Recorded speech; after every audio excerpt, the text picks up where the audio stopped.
ሰላም እንዴት ናችሁ? ዛሬ ደግሞ በሌላ ቪዲዮ ተመልሰን መተናል። ዩቲዩብ ከመጀመራችን በፊት ማወቅ የሚገባን ወይም ደግሞ ሊኖሩን የሚገቡ 5 እቃዎችን ነው ደግሞ ዛሬ ይዘንላችሁ የመጣነው።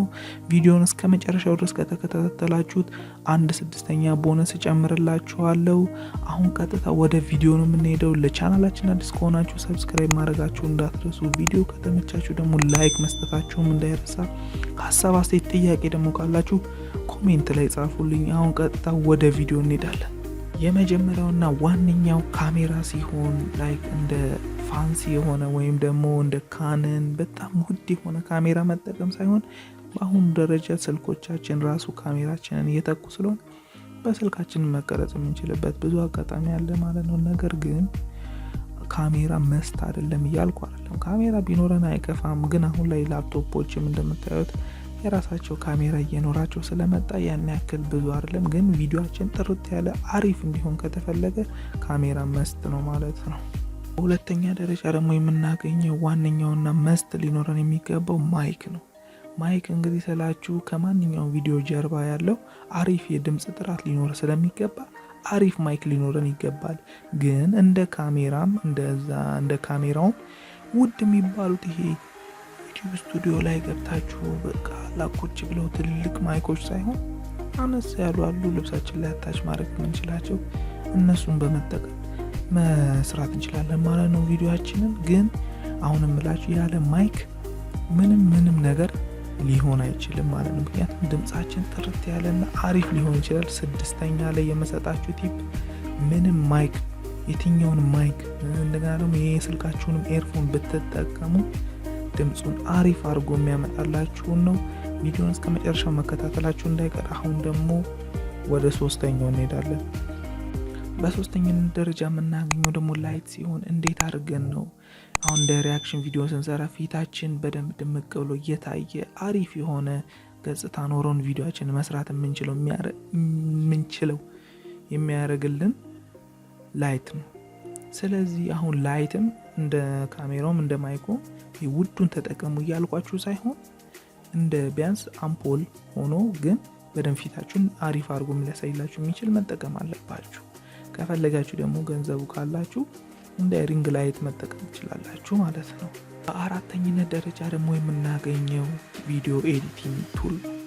ቪዲዮ ኤዲቲንግ ቱል ማለት በካሜራችን ቀረጽ፣ በማይካችን ደግሞ ድምጻችን ተቀዳ ቪዲዮአችን እንዲያምር ላይ ተጠቀምን።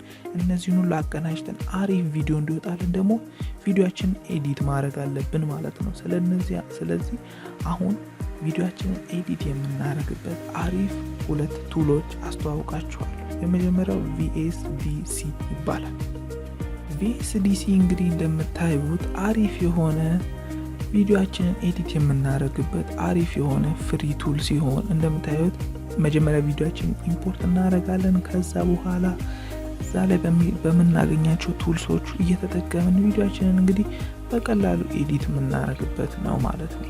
ያን ያክል ውስብስብ ያለ አይደለም። ቱቶሪያሉን ከፈለጋችሁ ቪዲዮ መጨረሻ ላይ አስቀምጥላችኋለሁ፣ ገብታችሁ ማየት ትችላላችሁ።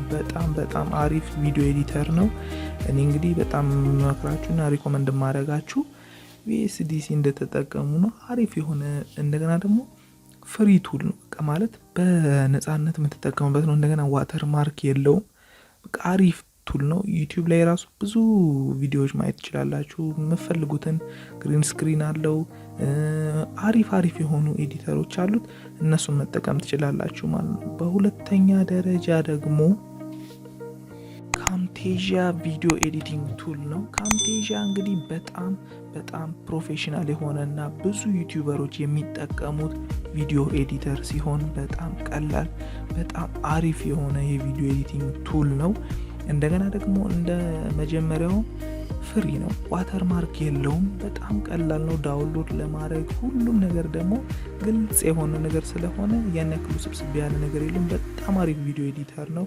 እኔ እንደውም በደንብ ሪኮመንድ ማድረጋችሁ ይሄንን ነው። ካምቴዥያ እንድትጠቀሙ። ቱቶሪያሉን ከፈለጋችሁ ቪዲዮ መጨረሻ ላይ አስቀምጥላችኋል፣ ገብታችሁ ቼክ ማድረግ ትችላላችሁ። በ5ኛ ደረጃ ደግሞ የምናገኘው ላፕቶፓችን ወይም ደግሞ ስልካችን ሲሆን እስካሁን እንግዲህ ኤዲት ያደረግነውንም የምንቀርጽበትን የምናስቀምጥበት እንደገና ደግሞ ወደ ዩቲዩብ የምንለቅበት ላፕቶፓችን እና ስልካችን ነው ማለት ነው። ስድስተኛና ደግሞ ቦነስ ብያቀረብኩላችሁ ቅድም በማይክ የቀረጽነውን ኦዲዮ የተበላሸ ካለው ንፋስ እያስቸገረን ከሆነ እንደገና ደግሞ ድምፁ ብዙም ደስ የማይል ከሆነ ኤዲት የምናደርግበት አዶቢ ኦዲሽን ምን እንደሆነ ለማታውቁ አዶቢ ኦዲሽን ማለት እንግዲህ ድምጻችንን ወይም ደግሞ ኦዲዮአችንን ኤዲት የምናደርግበት ፍሪ የሆነ ቱል ሲሆን በጣም ፕሮፌሽናሎች የሚጠቀሙበት አሪፍ የሆነ የኦዲዮ ኤዲተር ቱል ነው።